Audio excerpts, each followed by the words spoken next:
Is the Mutant Rat Ogre any good? Actually, my Immortal Empire's channel playlist began with my first Skaven campaign, Throt the Unclean. So I got a good hard look at this unit at its best, and it's good, yes, but you must be acutely aware of its strengths and weaknesses.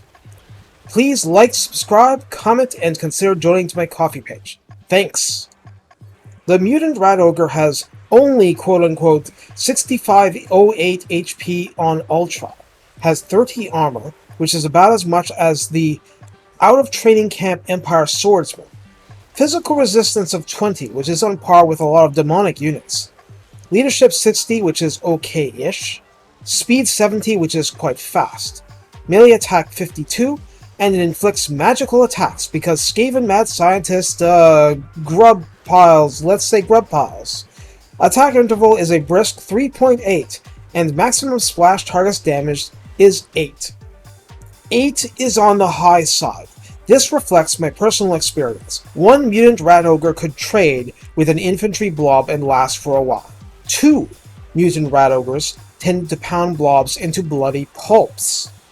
Melee defense is 38, and while that doesn't sound like much, it's still better than a lot of big monsters out of the box.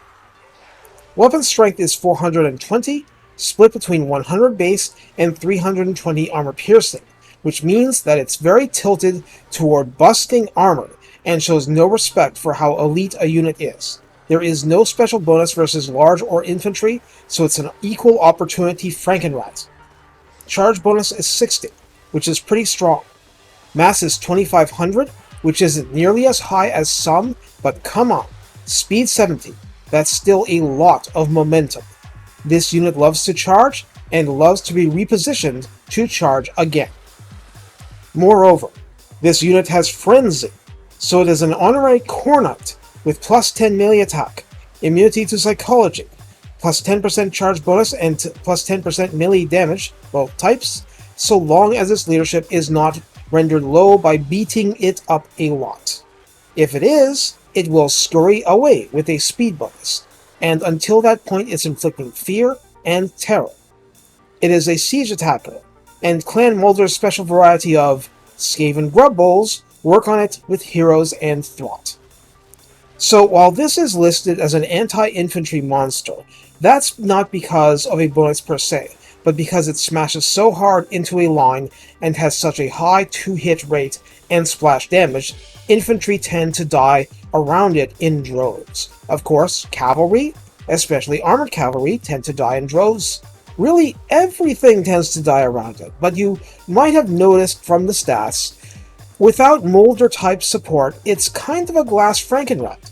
It can and will be terribly beaten up, especially by damage sources that ignore its physical resistance. So watch out for Tzeentch worshippers, okay?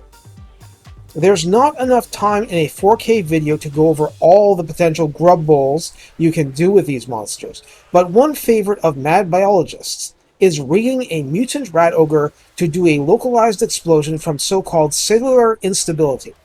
Essentially, it moves so fast that it's almost impossible to gun down before it makes contact with a line of troops.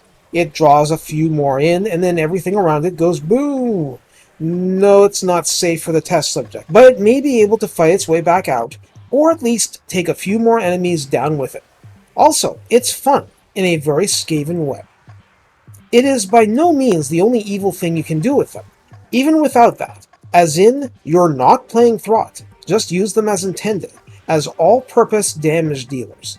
Just because it doesn't say they're anti-large doesn't mean they can't be used for anti-large, or anti-hero, or anti-lord. And remember that magical attack? How about anti-demon? That'll work just fine. Yes, they will take damage back, but there's nothing in the game they can't hurt by punching it in the face. On that note, take care and have fun punching dragons in the face. Does it get old? Not really.